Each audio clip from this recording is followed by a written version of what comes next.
Hi, and welcome to Spoonful of Strength. I'm Rachel, and I live with multiple sclerosis, type 1 diabetes, and a few other diagnoses that keep life interesting. And I'm Tina. I am a fibromyalgia warrior with chronic back issues and a proud stage 4 cancer survivor. We're sisters, and together we're here to support, inspire, and connect. So if you're new here, the spoon theory explains how we navigate life with limited energy or spoons. And we're thrilled to share that we've been ranked number 30 on FeedSpot's Top 100 Chronic Illness podcast list. So grab a spoon and let's dig into stories, tips, and a whole lot of strength. Welcome to Spoonful of Strength. We have got an amazing episode already, and I am confident in saying that because not only are Tina and I talking about a wonderful book today, but we have the best-selling author coming in to join us in the latter part of the episode.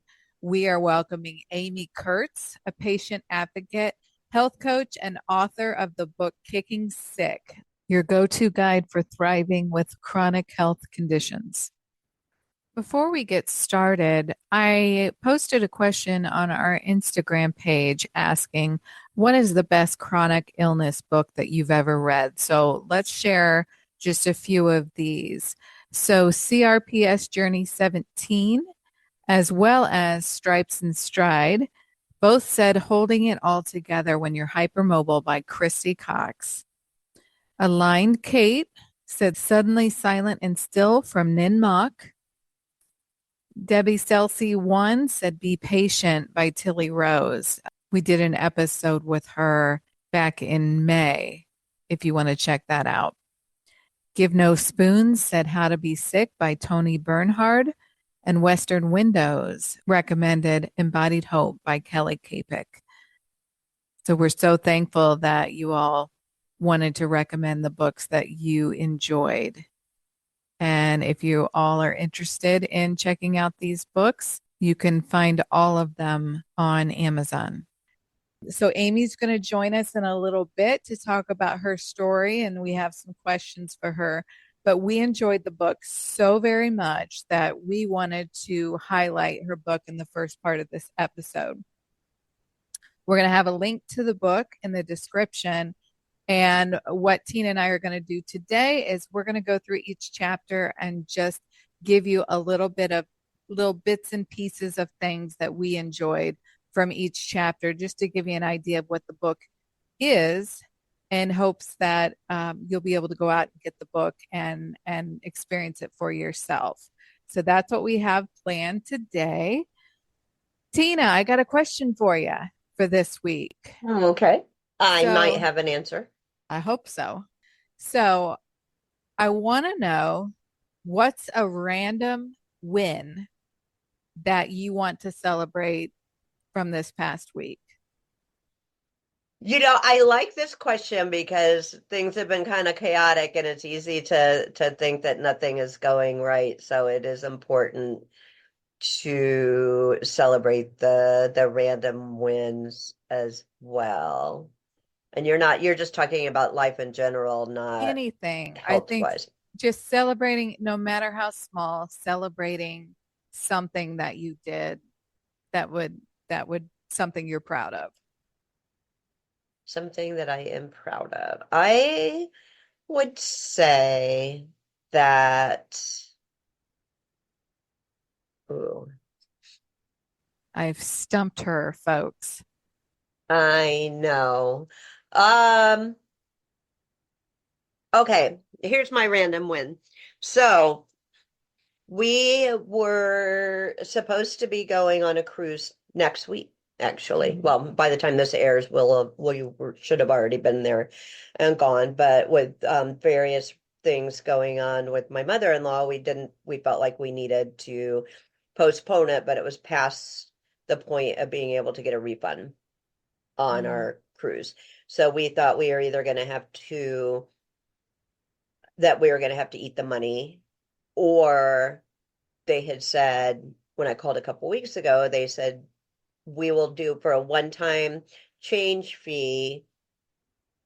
You can reschedule it, but when you're ready to do it, you have to already choose where you're going, what you want to Mm-hmm. reschedule to, which at the moment seemed like too much for me to have to figure out. But I finally decided, I was like, okay, settle down. I called, talked to somebody completely different, and then they came back and said they were actually willing to give us a certificate. And so I have a year to decide when and where we want to go versus feeling like I had to make a decision right Mm-hmm. then and there when I wasn't really prepared to make the decision. So for me, that was a win because I Yes. feel like I have more control over rescheduling that versus just randomly choosing because I was running out of time to do it. Yeah. Oh, that's good. That takes a lot of pressure Yeah. off having to decide like where you want to go and when and all that. So I would Yeah. consider Yep. that a win. Yep. Mm. Especially since we have never cruised. So I'm like, I still, Oh, it's like, it's not like if I was a seasoned cruiser, I probably would have been able to go, yep, this is what I want to change to. But, the first time it was hard. How about you? What's your random win? so as we're recording this, I am 6 days out from my knee surgery and I'm doing pretty well. And so today I was going to test myself and say, okay, I'm going to try and drive. I've got a prescription that I need to pick up at CVS, and I'm not really having a lot of pain in my knee, but I am having a lot of weakness in the leg. And so my middle son is hearing me say this. I'm going to drive myself to CVS. And he says, well, let me go ahead and go with you. And so I drove myself to CVS. I was so proud. Had to go inside to pick it up. And by the time I picked it up, he looked at me and my hair was probably a mess and I was sweating. And he said, I'm going to drive you home.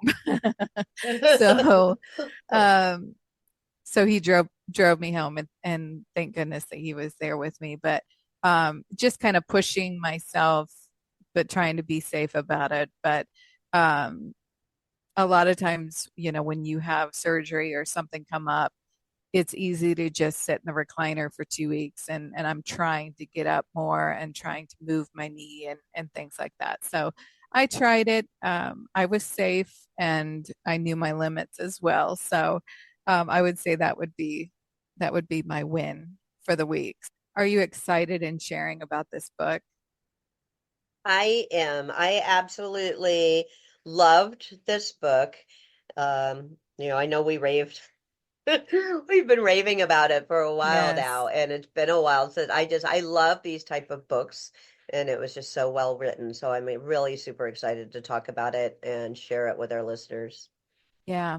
I think the reason that we liked it so much is that after I got through it, I was like, there is nothing else that I could think of that she could put in this book. And every chapter is a different subject. And as I stated earlier, we're each going to go through each chapter and tell you a little bit about what the chapter is about.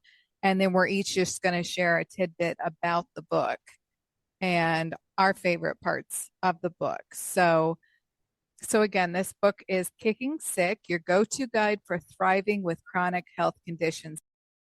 Do you want to start chapter? Well, let me put this out there. Chapter 1 is a little bit more of her backstory. We're not going to cover that as much because we have the pleasure of bringing her in to talk about her backstory and all of that. So we're going to start with chapter 2. Tina, what's chapter two's So it title? is called, yep, From Sick Chick to Glow Warrior. And I love the term glow warrior so much. Yeah, yeah, we're going to ask her about that later as far as Yeah, what that yeah, means. absolutely. Yeah, yeah. So that was it's a great chapter to kick off her book on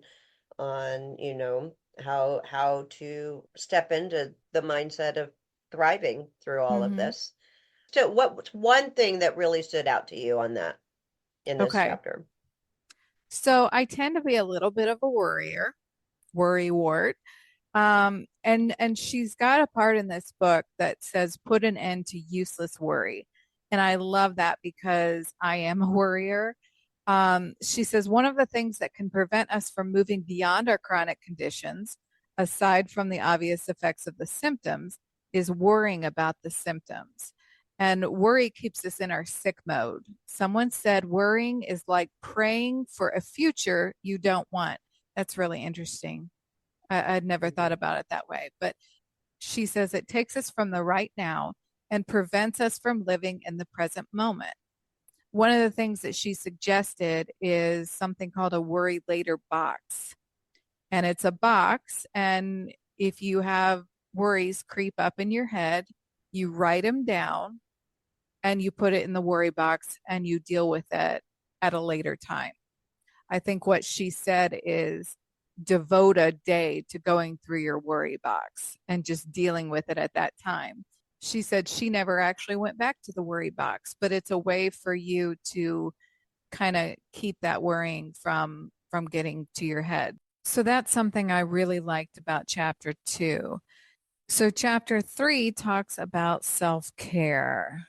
What did you love about this chapter, Tina?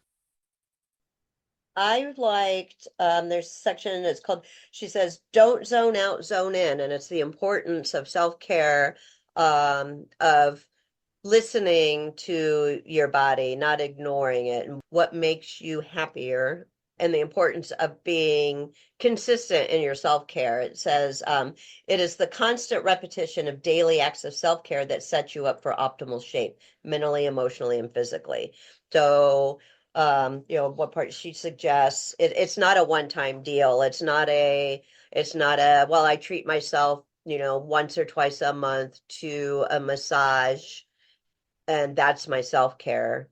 That's not feeding your need for a daily self-care. So, and self-care is different for every person as well. She talks about, says commit to scheduling at least one act of self-care a day for 3 weeks and see what happens. Because suddenly, repetition. They always say that 21 day to create a new habit Yep. is, just small little, if is it, unplugging your phone and going for a walk? Is it like for you talked in the past on previous episodes, your hot bath at night, and a bubble bath. And it doesn't have to be the same routine every day either. That's the importance Mm-hmm. too of what it says. You listen to what you need. So maybe one day I need for my self-care, I need to get out and connect with nature. And the next day is I need to sit on the couch and watch 5 hours of Investigation Discovery Channel. Or Mm-hmm. it's just, but the important part is no matter what it is, every day you need to practice self-care. A Mm-hmm. small act of self-care. Mm-hmm. Love that. So the next chapter is about being your best advocate, which we've another great topic. I think Mm-hmm. part of what I really love this book too is that all of these topics are ones that we have like they're so important. Yeah, yeah. And I mean, she even goes into insurance and things like that. But my favorite part of this chapter was where she talks about creating your healthcare A team. And I believe she's went through dozens and dozens of doctors to find the ones that best worked with her. And what I love about this book is there are multiple worksheets. And so you can actually write in the book. And there's an exercise about your dream doctor. And she lists tons of different things. What's important to you? Does your doctor need to be kind, present? Give it to me straight. Do they need to practice what they preach? Do they need to have short wait time for appointments, a good location? Simplifies the process by taking things slow and steady. It gives you a list of things, but there's a worksheet where you basically put in the things that are important to you when it comes to your doctor. And once you finish the list and see the qualities you listed, you're going to see if that matches up with the healthcare providers that you're seeing now. If anyone in your pool of healthcare providers doesn't have at least 85% of the qualities on your dream doctor list, then it might be time to replace them. And I just think, I guess I really never thought about what is important to me in choosing a doctor. And I've been with my neurologist for like 12, 13 years. Have I really sat and thought about, is this the person that I want to take care of my MS? No, not really. So that's something that I'm going to be doing for my own self. And I just thought that was a great part of that Mhm. chapter. Chapter 5 goes into wellness work. So this is going to talk about everything you could imagine between massage therapy, reflexology, more holistic approaches. Holistic modalities. And yeah, and again, this chapter was Wellness Work 101. What Right. did you like in Yeah. that? I really enjoyed all of her. A lot of these I things that she mentioned are ones that I've done, but the thing that I really liked in this is where she talks about the big quit. Do I need this? And it's basically suggesting making a list of all of the wellness workers that you work with, all the different modalities that you try, and ask yourselves these questions. And if you answer yes to most of these following questions I'm going to say, then you should continue that service. But if most of them are no, then perhaps it's time to not do them any longer or take a break, for like if you go to acupuncture every week, this is a good check-in of determining, okay, is this really something I should keep doing, or is it I'm doing it because so many people have told me I should be doing this? And so the Mm-hmm. questions are, do I look forward to my appointments? Am I happy going into the therapy? Do I make the next appointment eagerly? Do I feel noticeably better after the therapy or service? Do I value this service more than something else I could be doing at the same time? Mm-hmm. Um, and That's I think important. those are great questions. Yeah, and I do think that it's maybe not necessarily something that it's like a one and done type thing either, because you have to kind of take into consideration how you're feeling that day. There Mm-hmm. may be times that I would go into an appointment and all those answers would be no, but it could be that the headspace I'm in that particular day too. So, Yeah. Yeah. but I think that's a great, in general, I think is, because unfortunately, for the majority of us, all of these type of services and treatments are not ones that generally are covered by insurance. So it's a big ask Mm-hmm. to be, because maybe there's other ones. It's like, okay, well, you know what? I'm really not getting as much out of, my acupuncture as I used to. And so those are no, but I'm getting more. I could go with more, um, massage Mm-hmm. helps me, and by giving this up I can afford more of that, type thing as well. Mm-hmm. um our next chapter after this is food, fabulous food. My favorite subject. It's a hard subject, Yeah, so it at is though. times. Hmm.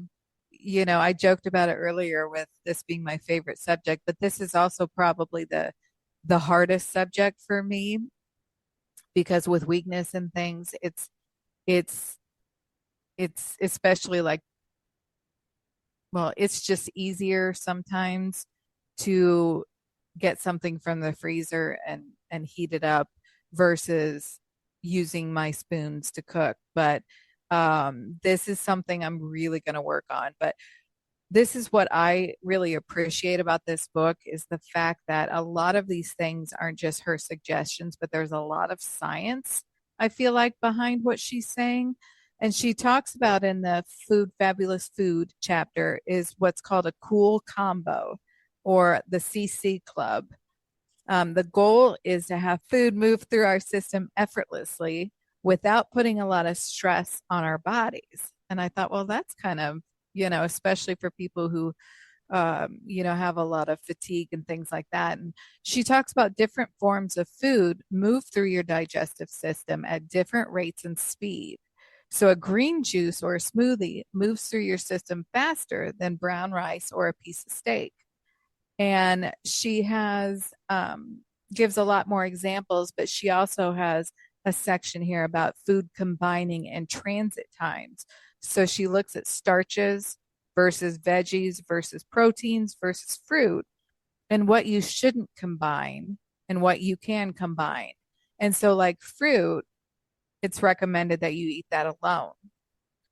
And it's not recommended to do starches and proteins at the same time because those have longer transit times. And so kind of breaking it down and seeing kind of what's best and what's going to move through your system, especially for people with gastroparesis or any motility issues. I just appreciate that it looks easy. You know, a lot of times you want to eat better, but you don't know where to start. And this breaks it down very easy. So this is probably the most challenging one is changing your eating habits, but I found it to be very interesting and easy to make some changes. In chapter 7, she talks about moving on up. So she's going to talk about moving your body. I think for a lot of people with fatigue, exercise is overwhelming when even walking to the kitchen seems like such a feat. But she really has a lot of information in here that breaks it down and makes it a lot less overwhelming. Tell us your favorite part in this chapter, Tina. One of the quotes that in this chapter that I had earmarked was, it says, "You may not have the energy for much, but you can do something." The one thing that I really liked, and those of our longtime listeners are well aware of my connection and how much I love nature and how much I find nature healing for me. So that was one thing in this chapter that she talked about, is the importance of even just doing the gentle exercises, like you said, on the yoga ball, or things that you can do inside, getting outside and being exposed to sunlight and fresh air. Even you don't have to go for a run. You don't even have to go for a walk, but just getting outside is such a benefit, not just physically, but mentally. It's just so important to just get out there and soak up the sun, so to speak.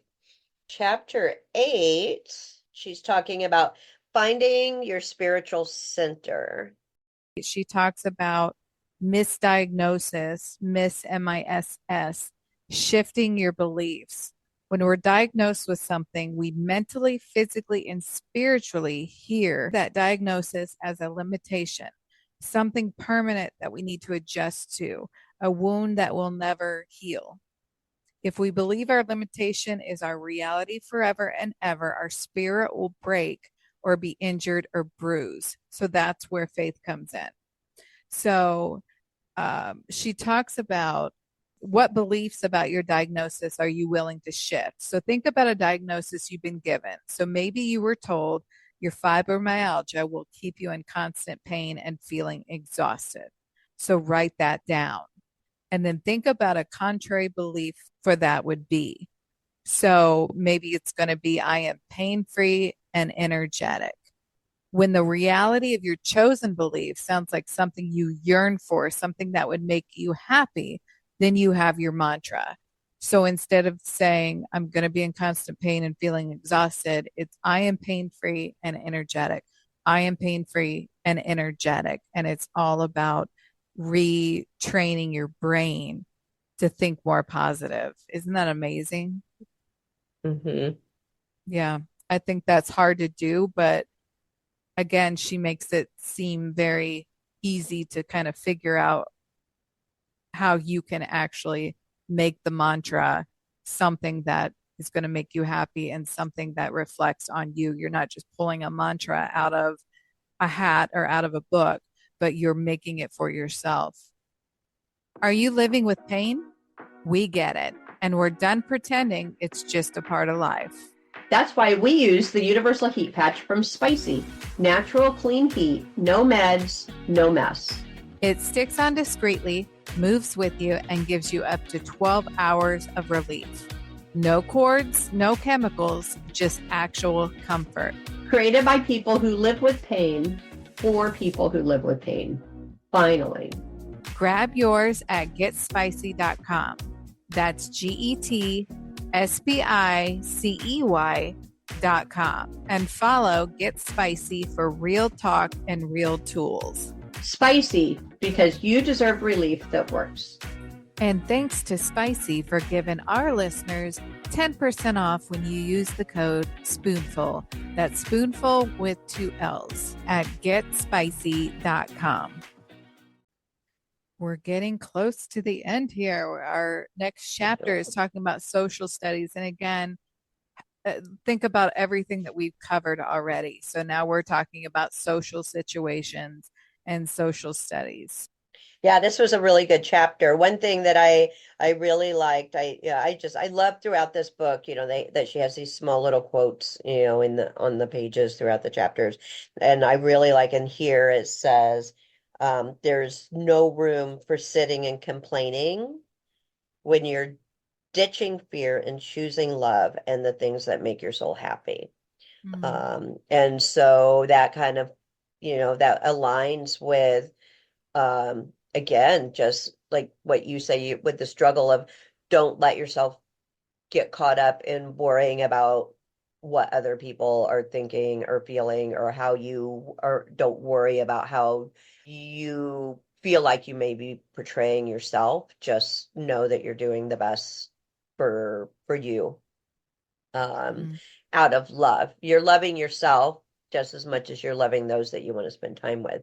So in the back of this chapter, at the end of this chapter, I really like, she has an exercise of where you sit down and it's simple questions of, you're looking at your family, the people that are closest to you, your family, your friends, your colleagues, your partner, and others that are, part of a big part of your life. And it's simply evaluating. You make a list and you have to be honest with yourself. Start with your family members and then move along, and you write down each person's name that you feel, what kind of relationship you want with them, family, who, so list the family members that you're, trying to maneuver all of this through, what I need from them, but also equally is what can I do for them? And I really like this exercise because it was one thing as I was going through my cancer treatments, and my energy was awful, with the chemo and everything else. It was like I just felt like I was surviving. But looking back, now that I got out of, now that I'm past that point in my life, I realize how much it was also impacting not just me. Yes, I lived through the physical difficulty of it, but all of those that care about me were living through it emotionally as well.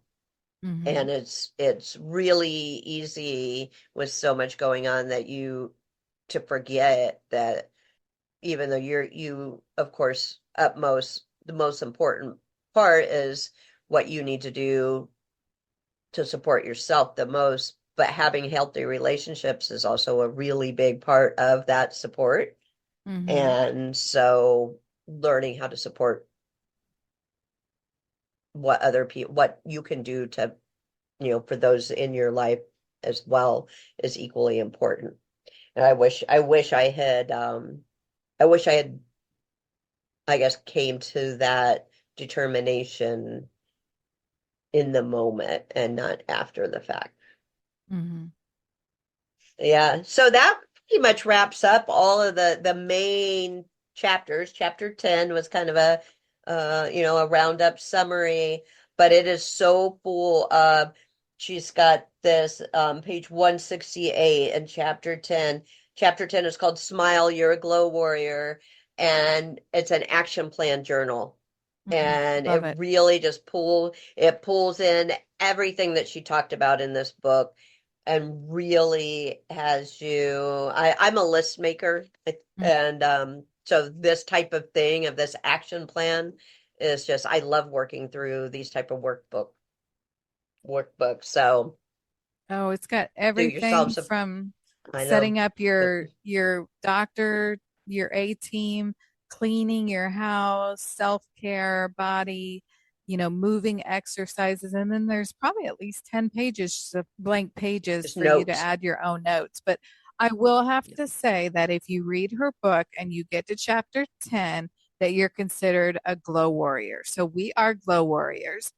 I would say that Yay. anybody listening to this podcast, we're going to call you mini glow warriors because you have to read the book to be able to get that full title. Would you think so? Full title.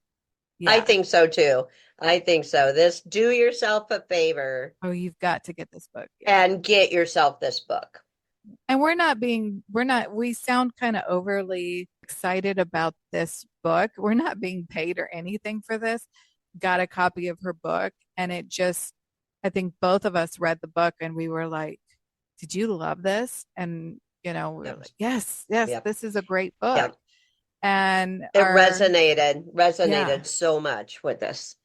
yeah. And I think what we like to do is to share our experiences, talk about different topics. And so this book was a great example of something that we can recommend to you that would be a good addition to your bookshelf. And so I cannot wait to talk to Amy and meet her and get all of the information about how she put this together and everything. We are so ecstatic to have her on.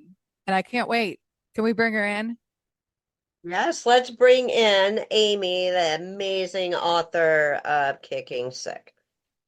Today, we're joined by Amy Kurtz, patient advocate, health coach, and best-selling author of Kicking Sick, your go-to guide for thriving with chronic health conditions. After years of battling invisible illness, including autoimmune disorders, thyroid issues, and late-stage Lyme disease, Amy learned to take healing into her own hands. Now she empowers others to become active participants in their health journeys, blending medical, holistic, and mindset strategies.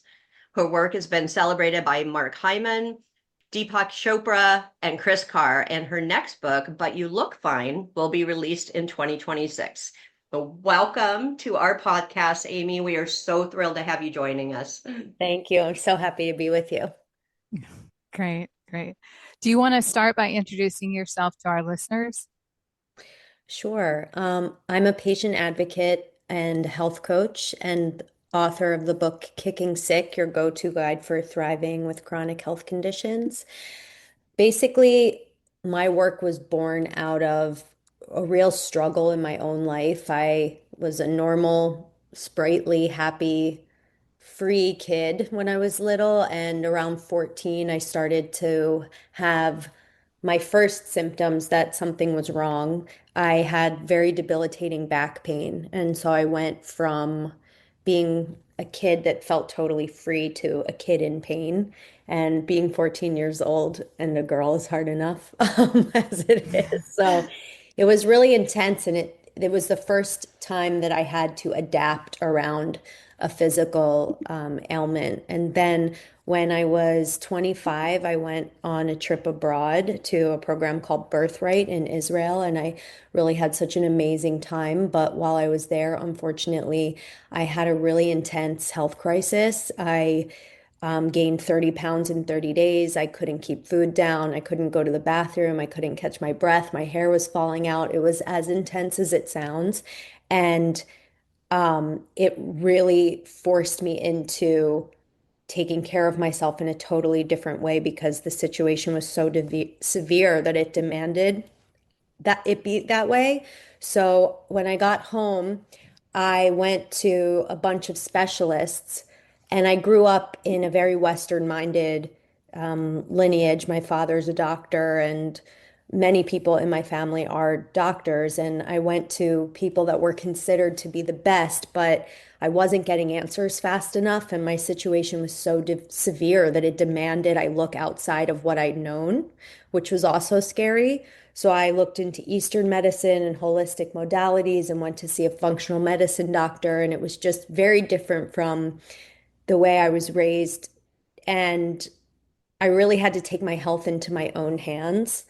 Um, then I wrote this book called Kicking Sick. I was better, but now in retrospect, I realize I was better than I was, but I was still treading water. And my book is really a love letter from my heart to the 1 in 2 patients in our country with a chronic illness. And I wanted to create a place where, at the time I couldn't find anything that was hopeful or that was motivating or inspiring. Instead, what I was finding was things that it's like how to live with this, but there was Mhm. nothing teaching somebody how to take this adversity and face it with a different kind of resilience. And I really, being a patient's very expensive to get the right care. And I wanted to put everybody I learned from that took so much time and money and energy to be able to have it as a resource guide for patients who are going through any kind of chronic health condition. Um, and then it took over 10 years, but to get the correct diagnosis, like after my first book, I knew that something was still wrong. It it was so painful. I had to go to my 36th doctor and muster up the strength and the courage to go through it all again, financially, emotionally, mentally. I was prepared to be heartbroken. And the doctor looked at me really clearly and said, "You have late stage neurological Lyme disease and co-infections." And it was like every bone in my body knew it was true. And I felt so many things. I felt so proud of myself for not giving up on myself and for not listening to anybody who told me that it was good enough the way that I was feeling. Um, I'd been diagnosed with hypothyroidism and I clearly ate something like and got a parasite infection in Israel, but it was never the root cause. And I also felt so much grief for having lost so much of my life to this battle that sort of ripped the rug out from under me. And I guess the what's important to know is that as a professional patient in my 20s and early 30s, trying to figure out what was going on with my health, and that's a very different life path than I had ever thought that I would have. And I know you understand that. And a lot of people listening will understand that. I really was seeing a gap in the medical space where I would be in a functional medicine doctor's office and see that patients needed more support than they were getting. And it was affecting both the doctor and the patient. So I had already been a health coach. I was supplementing my acting career before any of this happened. And my life just did the ultimate pivot, as life so often does when you least expect it. And I ended up building a health coaching practice with him in his office. And together we built a program that supported more patients. When I after kicking sick, I took that out on my own and I do that privately. But it was very rewarding because patients need and deserve more care than they're getting. Mhm. Can you explain? You've mentioned it, and I believe one of our previous guests had mentioned them in passing. Can you explain to our listeners the difference as far as I guess, regular medical doctor and a functional medical doctor Oh, or functional medicine? Yeah. yeah, that's a great question. I mean, there are obviously pluses and minuses to everything, but we live in a society that says that the medical system is very black and white. And unfortunately, people with chronic illness don't fall into that category. Things are often extremely complicated and sometimes we get stuck in the cracks. And what I mean by that is if there isn't an easy solution, you can kind of just exist in this space where you're always looking for an answer. And Western medicine is amazing, amazing with acute care and simpler diagnoses. But when it comes to the chronic invisible illnesses, it can often feel really complicated and like there aren't any answers for you.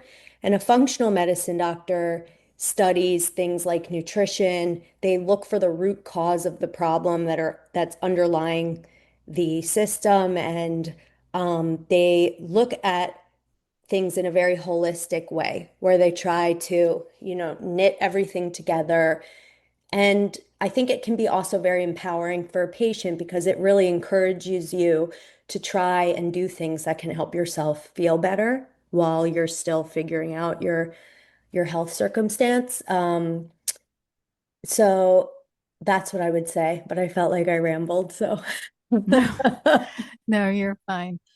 Well, I think the difference, Tina and I were talking about this the other day of, especially with specialists, they're so zoned in on their specialty that they can't see any symptom or anything past what they look at. And Yes. it seems like functional medicine is looking at the whole picture and is trying to see everything as one body instead of just the nervous system or the gastro system, you know? Yes, that's a much more concise, accurate way of saying it. And Well, I totally agree. I think that functional medicine looks at the whole self and how every system is your body is interconnected. And mhm, Western medicine, if you don't fit into a specific specialty, it can sometimes feel hard to get the right care that connects it all. mhm, Mhm. mhm. Mhm. Um,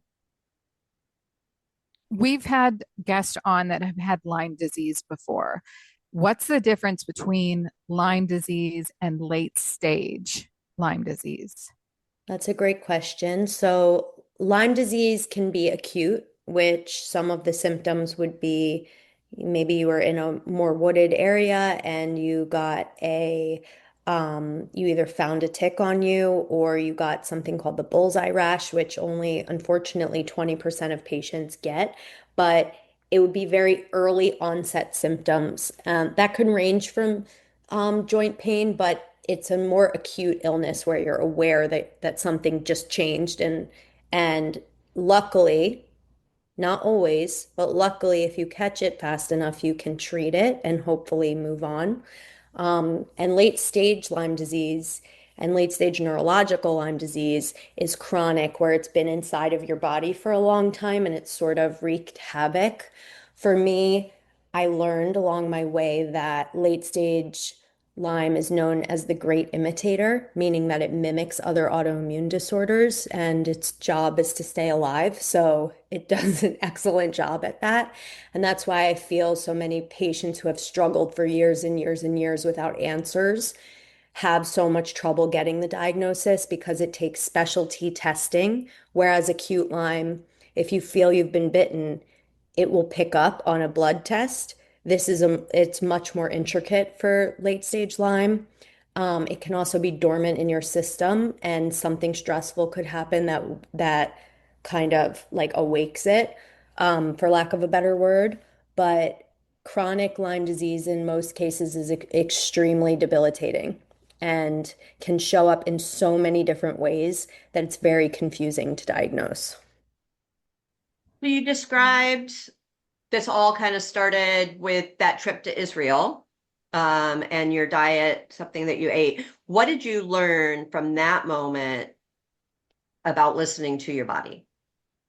Mm.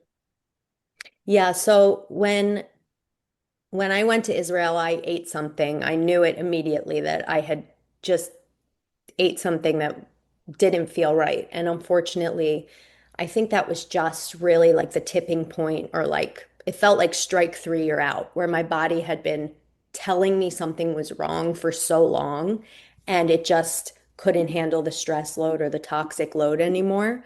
And so everything sort of went haywire. And that was really the beginning of my journey.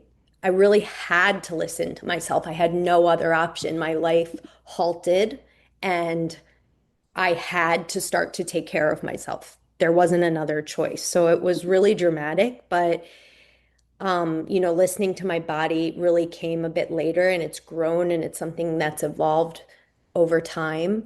Um, because not only did illness make me start to listen to myself more, but I found that it wasn't just it wasn't just that experience. It really forced me into learning how to take care of myself in a different way than I'd ever been raised to do or even thought that someone should do. So it really was like, that was like the moment in my life where everything shifted. Mhm. I want to talk a little bit about your book and what I loved so much about the book. I've got it right here. Um, is that it covers everything you could imagine. Like there wasn't one thing that I said, oh, I wish she wrote about this. Everything you can imagine is in here. You talk about food, you talk about self-care, you talk about exercise, finding the right support, and you talk about building the right team for your health. So what does that look like? And who do you think should be on somebody with chronic illness? Who do you think should be on their team? Well, thank you for reading it. Oh, It it's brings me so brilliant. much joy. I Oh love my it so much. That means so much to me, so much, truly. I think that like building the team is really about personalization. And a lot of times people with chronic illness, I'm sure you guys have experienced this and seen this a lot, but you feel like you have to go to the best specialist no matter how they are or what their demeanor is, because they are the best. But just because somebody is the best at something doesn't mean that it's the best for you, the patient. And I find that people often forget that. And it's really important to, before you decide who's on your team, that you really identify what is it that I need in a partner to get better? What is it that the qualities that I am looking for in this person who's going to help me back to the finish line and get me better. And only you can answer that. What might be important to me might be different from how you would feel in a relationship with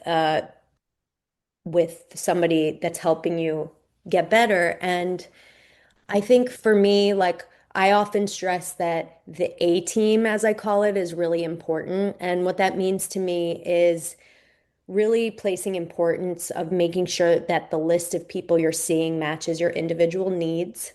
Because if you have a flare up or you're experiencing something extremely acutely stressful, it can feel oftentimes like you're free falling out of a plane.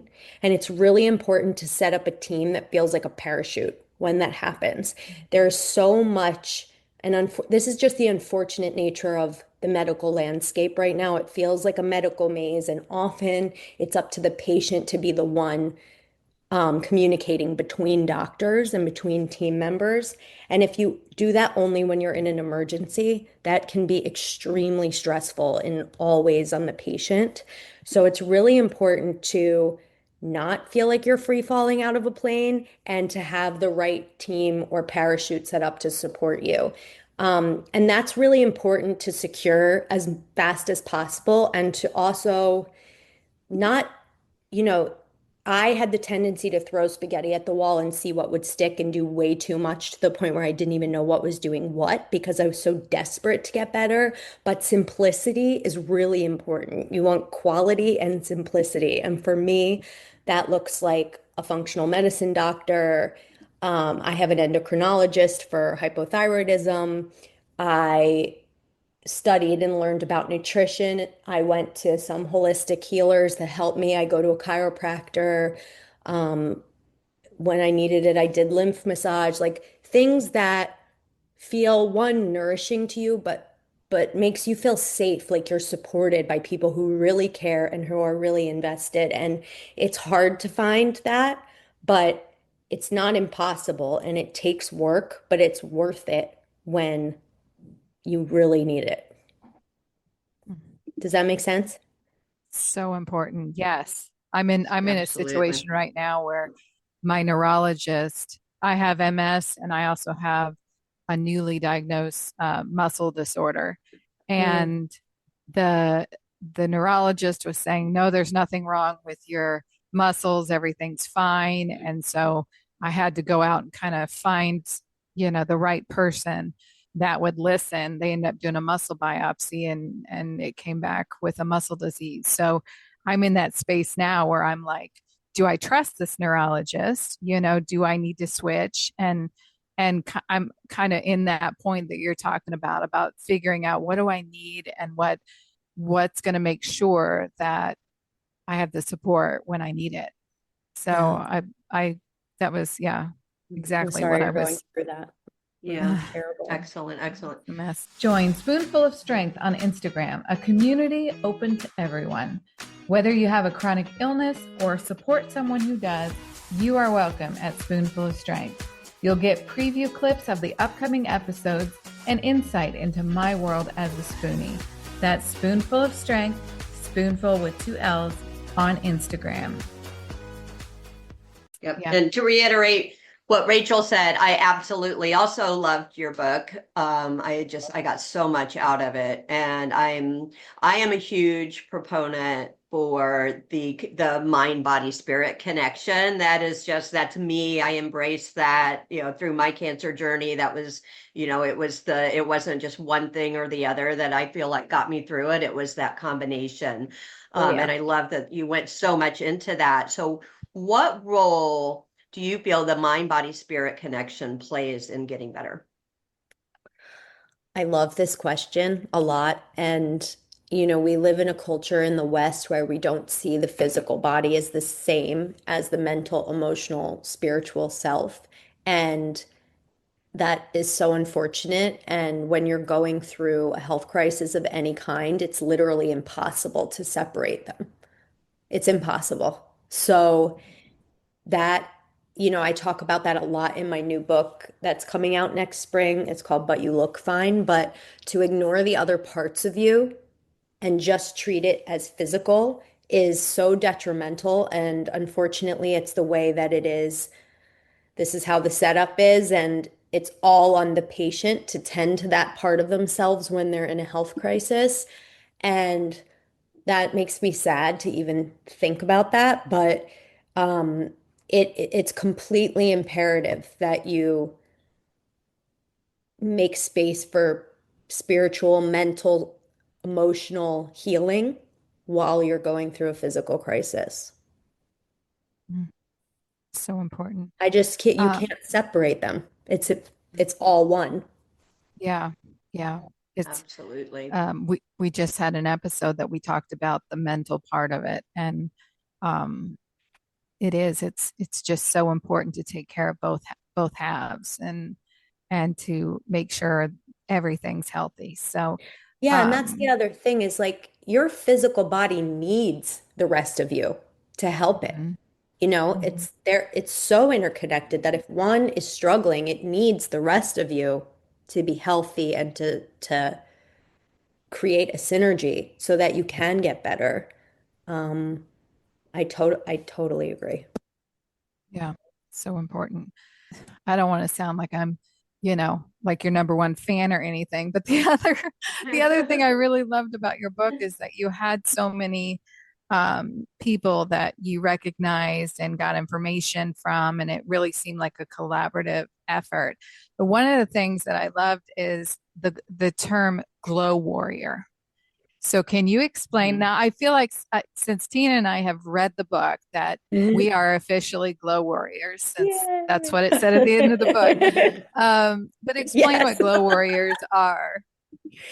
So to me, a glow warrior is somebody who glows through in the face of adversity. Now, what I mean by that, it's about approaching extreme adversity with a warrior mindset and a light heart. And facing it really forces you to find a resiliency within yourself. When you get sick, it's sink or swim.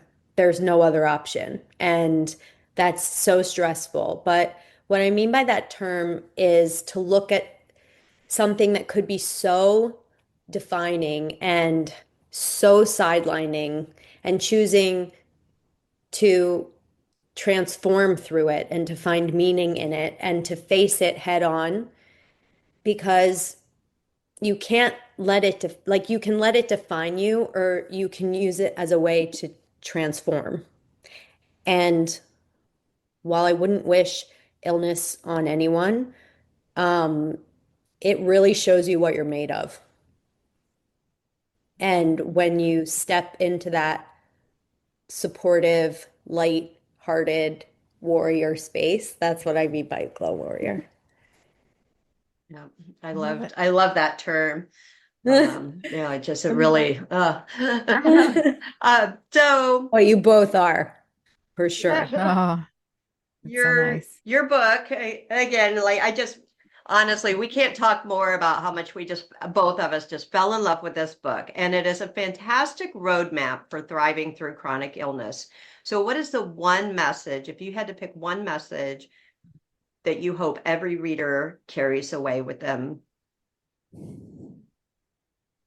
Hmm. Okay, can I say two? Sure. Yes. We'll let you So, have two. so my first is that to anybody listening to this, you know your body better than anyone, no matter what. And nobody, no matter what they say or what they tell you, knows you better than you. So never give up on your instincts and your gut feelings. And if something feels off, it's true, it's right. Do not give up on yourself, no matter what.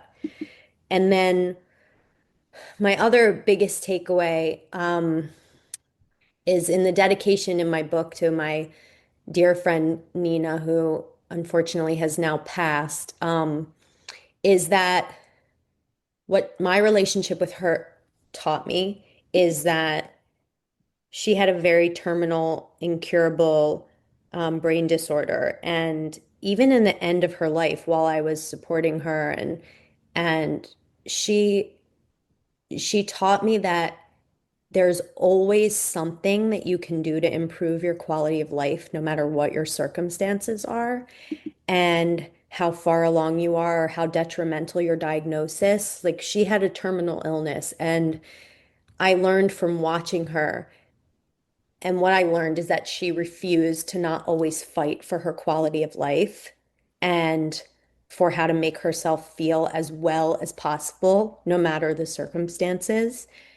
And for me, I think that's my biggest message of that book is that I want people to feel and know that there's always something you can do to help yourself feel better.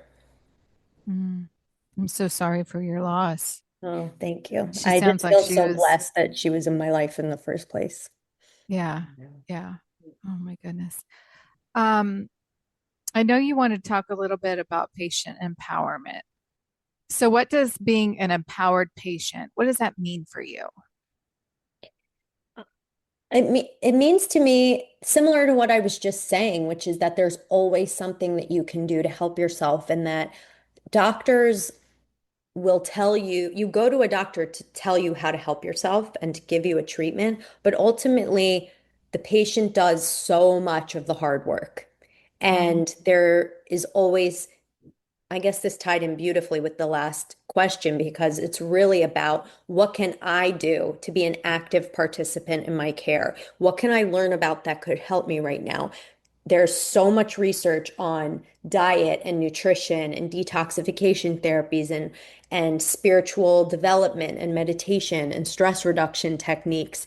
And while it may seem very overwhelming, it doesn't have to be a 2 hour long chanting session. You can literally do a 5 minute um, on an app where they walk you through a visualization or something. Like it's so important throughout the day to have what I call personal rituals that are like really just bringing you back home to yourself and getting in there, being an active participant in your own care. Because if you're not, it will be so much harder to get better and then to heal in the aftermath of that. What would you add to mm. that? Recently, told you a little bit about doctors and things, but I feel like I've been stuck in that whatever the doctor says goes, and it's given me a lot of frustration in feeling like I am stuck. And, over the last couple months with everything that's happened, I feel like I need to build my team a little bit more, like you talked about. Mhm. It's just I don't know. I feel like I'm just stuck in, well, this person knows my care. He's taken care of me for this many years. But I can also see on the other end, he's ignored a lot of my symptoms. And so I that's important for me. And so I think that Mhm. your book has kind of inspired me to go, okay, I'm not eating as well as I should. I'm not exercising as much as I should, and I don't feel comfortable with certain members of my team. I've got so many different specialists with everything going on that Mhm. there are some that work really well together, but there's just a piece missing that I'm not sure is the right fit for me. And so I'm kind of in that journey right now of trying to really think about my team and what's going to empower me to kind of take control of my own health. Hmm. Yeah. Yeah. But that's a powerful place to be. Yeah. I Mhm. feel like I can now make decisions that are going to lead me in a better path. Yeah. And I think for a lot of my clients, I see this something similar, which is that just because somebody's really helped you for a long time doesn't mean that they're going to be there or that they should be on your team forever. Hmm. And it doesn't mean that you're any less grateful for the things that they have helped you with. Um, and that's okay. Like it's like even Hmm. with seeking out seeing a therapist, sometimes you don't stay with the same person forever. Sometimes it's not even the best thing to do that, but even keeping them on your team and just trying to find somebody else who fills in the spaces that you don't feel like you're being supportive can help too. Hmm. Yeah. Um, but ultimately, it's up to you. Yeah. It should feel as much as it can, you should feel safe. I mean, you Mhm. have Yeah. to feel safe. So much of this experience is not feeling safe in your body. So finding and curating the right support system is so crucial. Yeah. Yeah. And you I think deserve it. that's, You yeah. totally deserve it. Well, thank you. Mhm. Thank you. Yeah. Tina, what are your Yeah. thoughts? I think that, and we've touched on this a little bit before in the past, is that especially here with the in the Western medicine world, that we're brought up with, they're the experts, they're the ones that we have to listen to, and it can be hard and scary to step into Mhm. your own power when it comes to taking care of your health, but it's just so important um, to do, because all the pieces, a lot of us have multiple healthcare practitioners that may help us, and they don't always they don't all, talk about you together, so to speak. It's pretty rare. So, it's just so important that, to empower yourself. And I feel that once I started realizing that I have to take an active role in my own health journey. Um, I can't just rely on somebody else, because they're, there's nobody that wants it more than myself myself. So, this is, like what you do, what you offer to your clients, what you offer out there is just, it's such an important message, as far as, you are the one that's in power of all of this journey. Mhm. Yeah, that you just brought up such good points. I mean, it's like growing up with any kind of authority figure. It's like when you're a little kid and your parents are like in charge. That's how we're raised to think about that and um at the end of the day, going through illness is so challenging and you want it to go on for as short as possible and be as painless as possible. I mean, so much of it is so painful in so many ways and having the right support system around you is so key. Mhm. It is so important. Your next book is called But You Look Fine. So, what inspired that? Tell us a little bit about that. And then we also want you to tell our listeners where they can find you, website, social media, anything that you would want to share so that people can get your book and find you and follow you. Thank you. Well, my second book is called But You Look Fine, Trapped in the Hell Between Sick and Well and How to Break Free. And it's going to be published by Hachette next spring in May 2026. So stay tuned. But as you know, because I've shared with you, I've struggled for decades with late stage neurological Lyme disease and the pain, isolation, and frustration and fear that ongoing chronic illness inflicts on a patient. And in this new book, I break the silence about a crucial, painful, and pervasive form of healing that I feel until now has really gone overlooked. It's really about the aftermath. And it's always been my mission to take chronic illness and the dark corners of the patient experience out of the shadows and shine a flashlight on it. And I'm hopeful that this new book will do that. You know, I'm always looking for a way to make patients feel less alone in their experience because it is such an isolating and painful experience, and it makes you feel very like silently alone is the only way that I can describe it. So I really am hopeful that this book will make people feel really seen and validated. And in terms of finding me, people can find me on my Instagram, which is underscore Amy Kurtz, or on my website, amykurtz.com, and Kicking Sick. My first book is you can find wherever books are sold and on my website. And then my new book will be coming out in May of 2026. So stay tuned for that. We'd love to have you back when you release your next book to Anytime talk you want me all to things. come, I will be here. Oh my gosh, that would be amazing. I have one more question. As many people with chronic illness, you went very long without a diagnosis. And there's so many people out there that are in that journey of every test comes back normal, everything's great. And you had mentioned earlier that when you finally got that diagnosis, that you were proud of yourself for not giving up. What would you say to the people who are still in that journey of figuring out what's going on with their body? This makes me so emotional. Um, Oh, because it's so painful when you're in that place where you know something is wrong and nobody's finding an answer or helping you find an answer, and you feel like you feel so sick, and then you have this humongous weight on your shoulder to be the one communicating between everyone and desperately searching for answers, and like I said, throwing spaghetti at the wall. And I just think that what I said before is really so true, which is if something feels wrong, it is.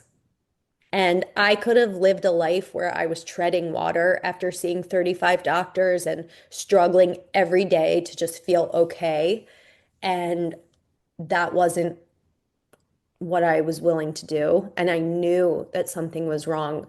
My first book came out, and I just was like, I don't know how I'm going to meet this moment of my dreams to be able to promote this book, because I go home and I'm so exhausted. And I'm, at the time I was, how old was I? 30. And then I, I just was like, I am gonna put my faith in myself again and go back at it and try to find an answer. And I did. And I feel like I have a completely different body. And that doesn't mean I don't struggle. I struggle all the time, but I feel so much better. And if I didn't listen to that inner voice within myself, I wouldn't have gotten myself to that doctor. I wouldn't have mustered the courage to go through the entire thing all over again with my Harry Potter anthology of medical records. And mhm. but I did. And I think that that's really the message, is that if something feels wrong to you, it is. It is.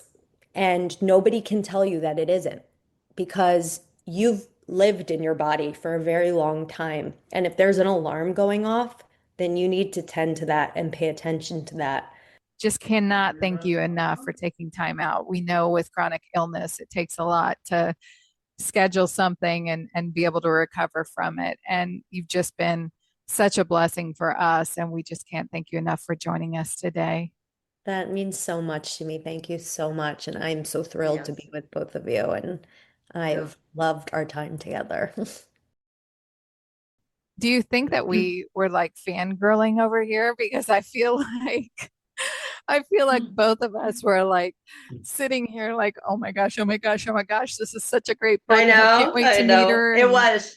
I know. I was really excited to meet her, and it is such a good book. I'm getting ready to, so good. We're packing up to hit the road, and even though I've already read this, it's going in the truck to take with me for this weekend because I want to sit around my campground and look at it even more. Yeah. And I think if there is one book that I would recommend, this has got to be it. I love the workbook part of it. And like I said before, it covers everything, but I just love how beautiful she is inside and out. Just has so much great information to help any spoonie that might be struggling. Anything you could think of is in this book. And I'm thrilled beyond belief to been able to talk with her. There was a few things that she said that that I want to just mention before we go here. But she said, what do I need from this person to help me get better? She's talking about finding the right team. And I thought that was really important because a lot of times it's like you go to the best or you go to who you've been referred to and you don't really think about, is this the best person that I need? For me, I like people who have a little bit better bedside manner and a little bit better communication. And so I need to find somebody that fits that. I just loved when she talked about that. And I loved when she said that when she finally got the diagnosis, that she was proud of herself for not giving up. And I think when you're stuck in that journey, that it's so important just to say, I can't give up on myself. Like I've got to get to figure out what this is, and just feeling that pride once you've worked so hard for, some of us years, to finally being able to get the diagnosis and be on a path to better healing. Yeah, absolutely. I can't agree with you more. All right, so that is a wrap for this week's episode of Spoonful of Strength. Wonderful episode, as always. Wonderful guests. We will see you on the next episode. And until then, be sure to take care of yourself and save some spoons. Thanks for tuning in to this episode of Spoonful of Strength. We hope that you found a little inspiration and maybe even a new perspective to carry with you. If you enjoyed today's episode, don't forget to hit that like